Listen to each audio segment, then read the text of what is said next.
ओम गजाननं भूतिगणादिसेवितं कपित्थजम्बूफलचारुभक्षणं उमासुतं शोकविनाशकारकं नमामि विघ्नेश्वरपादपङ्कजम्।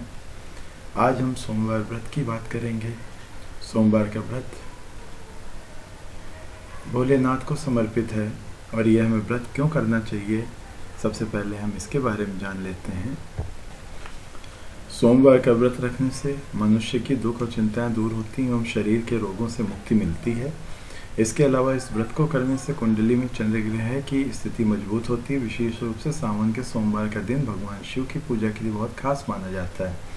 ऐसा माना जाता है कि कोई भी अगर श्रद्धा भाव से सावन के सभी सोमवार का व्रत करता है तो भगवान शिव और पार्वती दोनों की उस पर कृपा होती है। सोमवार की विधि हमें कैसे करना चाहिए सोमवार का व्रत, ऐसा नारद पुराण में वर्णन किया गया है कि सुबह प्रातःकाल स्नान करके शिव जी को जल और बेलपत्र चढ़ाइए तथा शिव गौरी की पूजा करनी चाहिए। शिव पूजा करने के पश्चात सोमवार व्रत कथा सुननी चाहिए। इसके बाद केवल एक समय ही भोजन करना चाहिए। साधारण रूप से सोमवार का व्रत दिन के तीसरे पहर तक होता है, मतलब शाम तक रखा जाता है।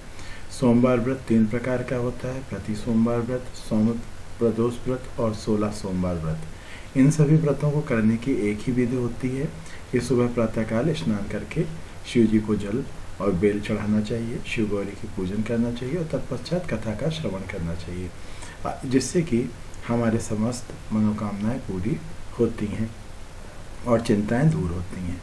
अब जो सोमवार की व्रत कथा, ये सब पूजा अर्चना करने के पश्चात सोमवार की व्रत कथा अवश्य सुननी चाहिए।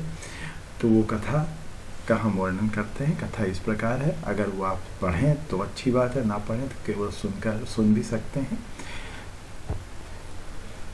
प्राचीन समय में एक नगर में एक बड़ा धनवान साहूकार रहता था, लेकिन वह साहूकार निसंतान था। संतान प्राप्ति की इच्छा के लिए वह साहूकार हर सोमवार को व्रत किया करता था और पूरी श्रद्धा से भगवान शिव और पार्वती की पूजा करता था। साहूकारी की भक्ति से माता पार्वती बहुत प्रसन्न हुई और उन्होंने भगवान शिव से साहूकार की मनोकामना पूर्ण करने के लिए कहा।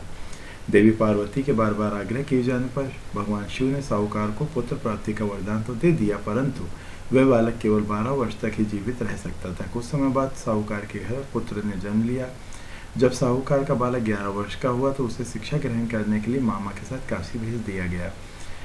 काशी जाते समय मार्ग में एक नगर में कन्या का विवाह हो रहा था, पर दुर्भाग्यवश जिस राजकुमार के साथ कन्या का विवाह होना था वह एक कान से काना था।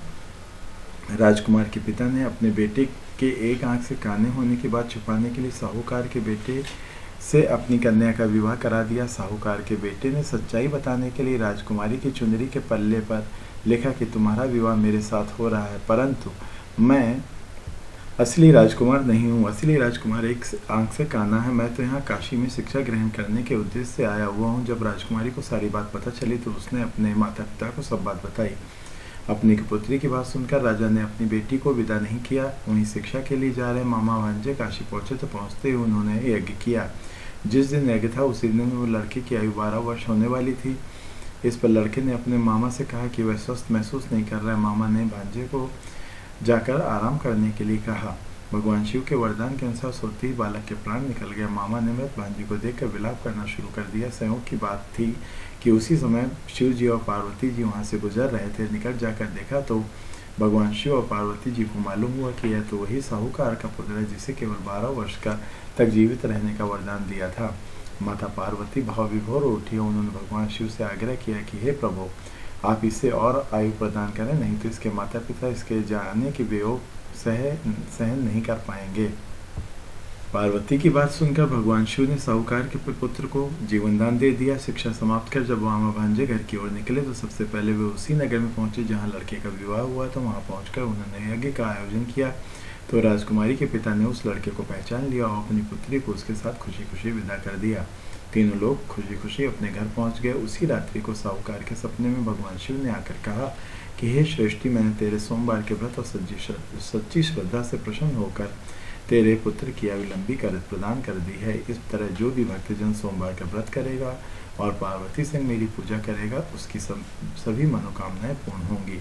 बोलो शंकर भगवान की जय। जय शिव गौरी। इस प्रकार व्रत कथा सुनने के पश्चात शिव जी की आरती करें और आरती करने के पश्चात शाम के समय एक समय भोजन ग्रहण करें। यह व्रत करने से आपकी समस्त मनोकामनाएं पूर्ण होंगी। जय शिव शंभू।